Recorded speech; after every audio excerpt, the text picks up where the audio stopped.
Hola a todos, yo soy Surisaday y bienvenidos a un nuevo video.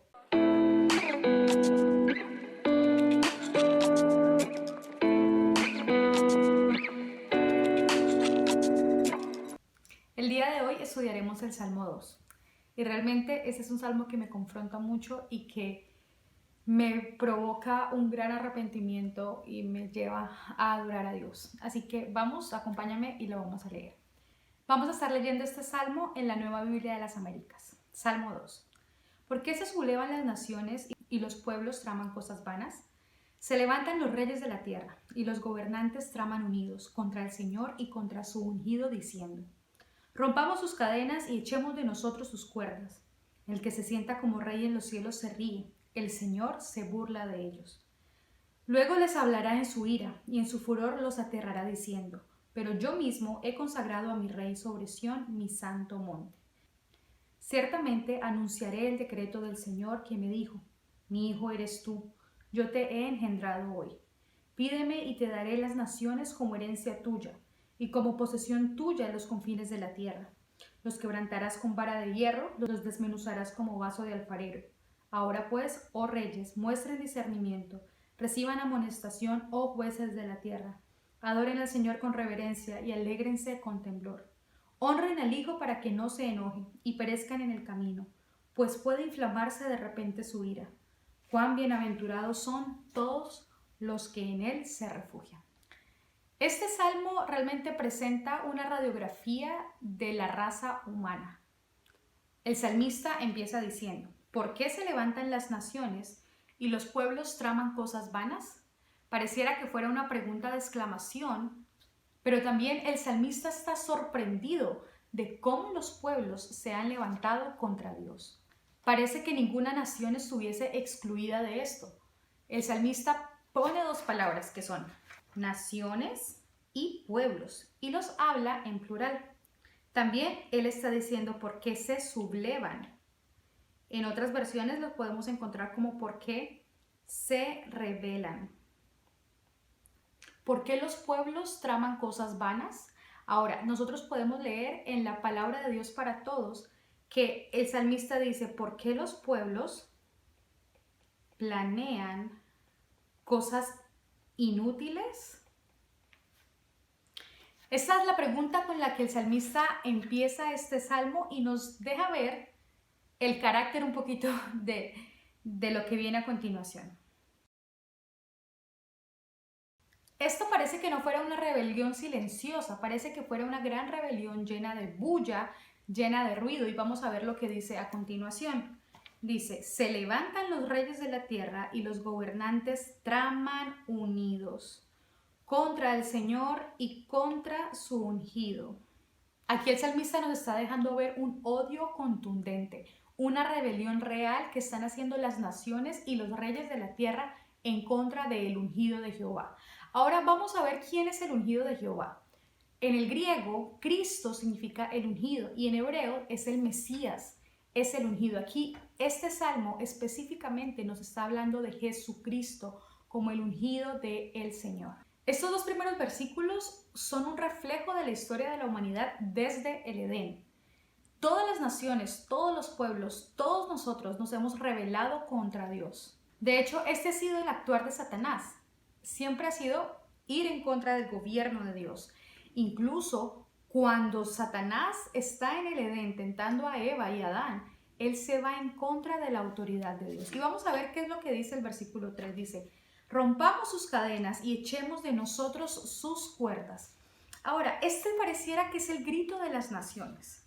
Quitémonos, hay otra versión que dice: quitémonos su yugo, quitémonos sus ligaduras y seamos libres. Muchas de las naciones han querido liberarse de Dios y realmente nosotros también, desde nuestro corazón alejado de Dios, hemos querido alejarnos totalmente de Él. Charles Spurgeon dijo: para las personas sin la gracia, el yugo de Cristo es intolerable, pero para el pecador salvado es fácil y ligero. El hombre, desde la creación, siempre ha querido desligarse de la soberanía de Cristo y desligarse de su yugo. Recordemos que Jesús dijo: lleven mi yugo y mi carga, que es ligera. Ahora, en el versículo 4, el salmista habla acerca de Dios y dice: el que se sienta como un rey en los cielos se ríe, el Señor se burla de ellos. El salmista en este versículo está presentando a Dios con una actitud de burla, con una actitud de desprecio. Dios se está burlando de los intentos del hombre de desligarse de su gobierno.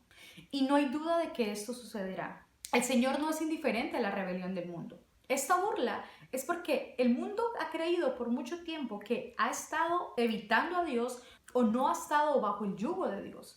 Pero la realidad es que Dios gobierna sobre todo. Quiero citar aquí a R.C. Sproul, que dice que ni una molécula en todo el universo se mueve sin que Dios lo permita. Nada en este universo puede desligarse del gobierno de Dios. Así que esta burla es como Dios diciendo: ustedes pueden hacer sus pataletas, ustedes pueden rebelarse contra mí, pero yo soy quien gobierno sobre todo, dice el Señor. Y dice el versículo 5, luego les habla en su ira y en su furor los aterrará. Parece que el Señor, después de reírse, abre su boca y los turba con su ira. La risa divina se torna en ira. Él les habla con una ira justa, con una venganza santa. Él los hace temblar con su ira, anunciando lo siguiente: pero yo mismo he consagrado a mi rey sobre Sión mi santo nombre. Ahora, ¿quién es este rey? ¿Quién es este que él ha consagrado? Pues volvámonos aquí al versículo 2. Es el ungido, es Cristo. Y Dios hace temblar la tierra diciendo: yo ya he puesto un rey sobre todo, yo ya he puesto un rey sobre todas las naciones, yo ya he puesto un rey que ha de reinar y está reinando sobre todo el universo. Y esta referencia que dice que Él ha puesto su rey sobre Sión, hace referencia a que Él ha puesto a un rey sobre absolutamente todo. A pesar de nuestro deseo de huir de la voluntad de Dios, del yugo de Dios, como ya les dije, la voluntad de Dios se hace. Y quiero ir a Job, cuando Job dice: si Dios ha determinado algo, ¿qué lo hará cambiar de parecer? Y dice: ciertamente anunciaré el decreto del Señor. Esta palabra decreto tiene que ver con un rey y con un gobierno que va a anunciar algo importante. Dice que me dijo: mi hijo eres tú, yo te he engendrado hoy. Y ahí está hablando Dios como Padre acerca de su Hijo Jesucristo, quien es parte de la Trinidad, quien es Dios con el Padre y quien es de su misma esencia. Y aquí el salmista está recalcando el propósito de Dios con la humanidad, de que Jesús sea quien gobierne sobre todo y sobre todos. Él es el Hijo de Dios, el Rey del universo. Además, este es el reinado contra el cual todas las naciones se rebelan, e incluso nosotros mismos, sobre el reinado del unigénito Hijo de Dios, sobre el reinado de Dios mismo, que es Jesucristo. Ahora, en el versículo 8, el Padre le dice al Hijo: pídeme y te daré las naciones como herencia tuya y como posesión tuya los confines de la tierra.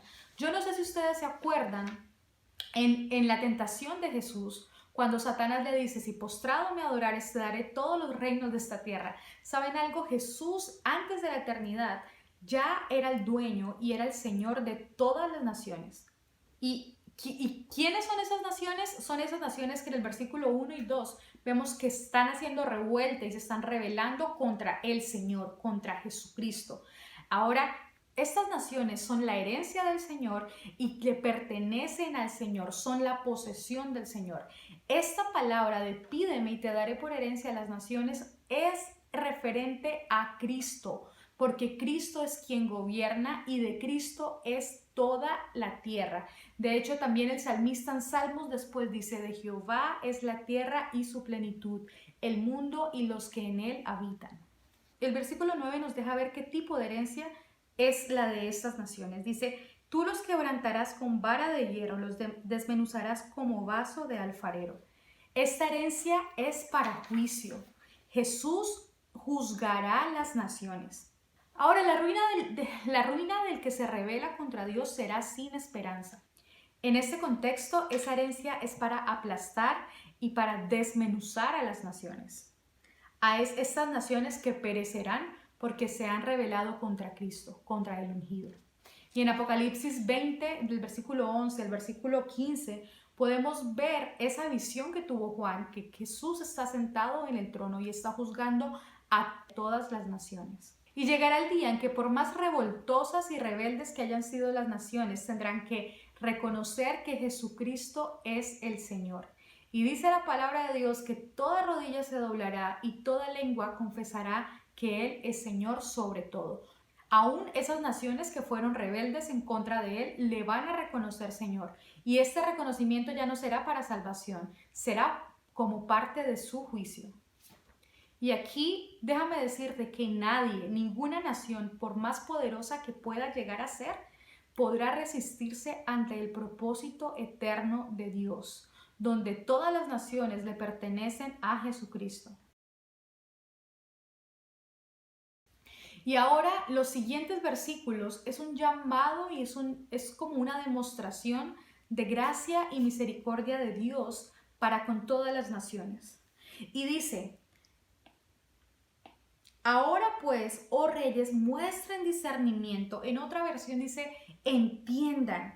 Dice, reciban amonestación. En otra versión también dice, reciban consejo, oh jueces de la tierra. Es como decirles, ya les he dicho lo que va a pasar. Ustedes serán desmenuzados, ustedes serán destrozados, ustedes serán aplastados por rebelarse contra Dios. Ahora hay una oportunidad para ustedes, para que entren en razón, para que entiendan consejo sabio. Y parece que el salmista está con altavoz diciendo, entiendan, muestren entendimiento, muestren sabiduría, razonen. Dense cuenta de la irracionalidad que ustedes han tenido, como lo leímos en el versículo 1. Dense cuenta de los planes inútiles que ustedes han tenido contra Dios. Despierten y escuchen el consejo. Despierten y escuchen lo que Dios va a hacer. Despierten y miren que hay un Dios, hay un Señor que reina sobre absolutamente todo. Y dice el versículo 11, adoren al Señor con reverencia y alégrense con temblor. Esta expectación de juicio que vemos aquí en esos versículos nos debe llevar a nosotros a un arrepentimiento genuino que genere adoración, porque nuestro Dios reina sobre todo. Y a pesar de que podemos ver cuál será el juicio de las naciones, aquí el salmista nos está diciendo, hay misericordia, hay gracia, así que entren en razón, despierten, abran sus ojos y miren que hay un rey que está sentado sobre todo, que hay un rey que gobierna sobre todo, y reconózcanlo Señor, reconózcanlo Dios. Ahora, adoren al Señor con reverencia y alégrense con temblor. Esto hace referencia a que esto no es un juego. Debemos gozarnos en el Señor con temor y con reverencia porque Él nos ha salvado. Dice el doctor Stephen J. Lawson, Dios es tu más grande y grandiosa esperanza, así como tu más grande y grandiosa amenaza.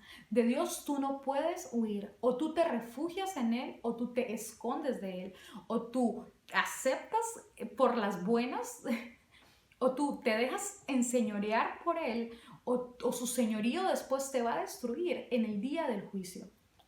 Con Dios no hay término medio, o estás o no estás. Y el versículo 12 dice, honren al Hijo para que no se enoje y perezcan en el camino. Puede inflamarse de repente su ira. Cuán bienaventurados son todos los que en Él se refugian. Solamente es cuando hemos recibido la gracia del Señor que nosotros podemos honrar a Cristo. Aquí el Espíritu Santo a través del salmista nos está haciendo una invitación de a todos los reyes de la tierra, a todas las naciones de la tierra, a honrar al Hijo, a honrar al ungido del Señor que es Cristo. Y aquí podemos retrocedernos al Salmo 1, donde el malo es arrebatado como paja que se lleva el viento. Pero en este ya no solamente es arrebatado, sino que es quebrantado y es desmenuzado. Y ahora aquí podemos ver al gran justo que es Jesucristo reinando sobre todo y sobre todos. Y dice, me encanta lo que dice, bienaventurados los que se refugian en Él, porque si tú, como ya te dije, si tú no te refugias en Él, después te vas a esconder de Él, pero de su ira no te puedes esconder. Ahora, ¿de qué nosotros necesitaríamos refugio? Pues necesitamos refugio de su ira. Quiero leerte algo que escribí, dice, solo la gracia de Dios mostrada en Cristo en la cruz del Calvario nos puede salvar de la ira de Dios derramada en Jesús en la misma cruz del Calvario. Este salmo me lleva a una exhortación y a una confrontación que debe dar resultado un arrepentimiento y una adoración. Mira que el salmista está preguntando, ¿qué está pasando con esas naciones? ¿Es que acaso no se han dado cuenta que ya desde la eternidad y hasta la eternidad hay un rey que gobierna sobre todo? Y Dios nos está mostrando misericordia en este salmo, dejándonos ver cuál va a ser el fin del perverso y diciéndonos, ustedes que han sido elegidos por el Señor, honren al Hijo, adoren al Señor, ya que ustedes han recibido este conocimiento, póstrense en adoración, alégrense con temblor, honren al Hijo, refúgiense en Él, porque si nosotros no nos refugiamos en Él, vamos a estar, como les dije, vamos a tratar de escondernos en Él. Y eso fue lo que le pasó a Adán. No se refugió en los mandamientos del Señor y después estaba escondiéndose de Él. Y de Dios nadie puede esconderse. Así que este salmo es un salmo que nos debe llevar a arrepentirnos y a pedirle perdón a Dios por nuestros pecados, pedirle perdón a Dios por nuestra rebelión contra Él y pedirle al Espíritu Santo que siga trabajando en nosotros el deseo de ser más como Cristo y el deseo de honrarle en su santidad. Porque cuando el Señor te enseña su palabra, sus planes y te enseña en su palabra su señorío, nuestra respuesta debe ser adoración. Adoren al Hijo. En la Reina Valera dice, besen al Hijo, y eso tiene que ver con una honra especial. Hay que honrar a Cristo, y mi oración y mi deseo para todos nosotros es que la palabra de Dios sea penetrando nuestros corazones y diciendo, gracias Señor, porque solo tu gracia me puede salvar de tu ira. Gracias Señor, porque solo tu amor y tu misericordia me puede salvar de ese castigo eterno que vendría a mi vida si tú no me hubieses encontrado. Gracias Señor, porque solamente el que tú me hayas plantado en Cristo, como lo vimos en el Salmo 1, me puede liberar de yo algún día llegar a ese juicio para condenación. Gracias, Señor. Así que yo te invito a que tomes unos minutos y le agradezcas al Señor por su gracia y adores al Señor por su redención y adores al Señor por su misericordia derramada en la cruz del Calvario para que nosotros no tuviésemos que cargar la ira de Dios sobre nosotros. Y agradécele a Jesucristo, al único digno de ser totalmente alabado y exaltado. Dale gracias a Jesús porque Él llevó sobre sí mismo todo el pecado y la ira de Dios que debió haber estado sobre nosotros. Su gracia nos ha salvado de su ira. Que Dios te bendiga, y estoy orando para que la palabra del Señor dé fruto en tu corazón. Recuerda que todos los martes vamos a estar estudiando un salmo y los jueves vamos a estar orando por una etnia no alcanzada. Me puedes encontrar en mis redes sociales como Surizadai CB, o puedes ir a mi página web como www.surizadai.co, y espero que este salmo haya sido de bendición para tu vida, así como lo fue para la mía. Dios te bendiga.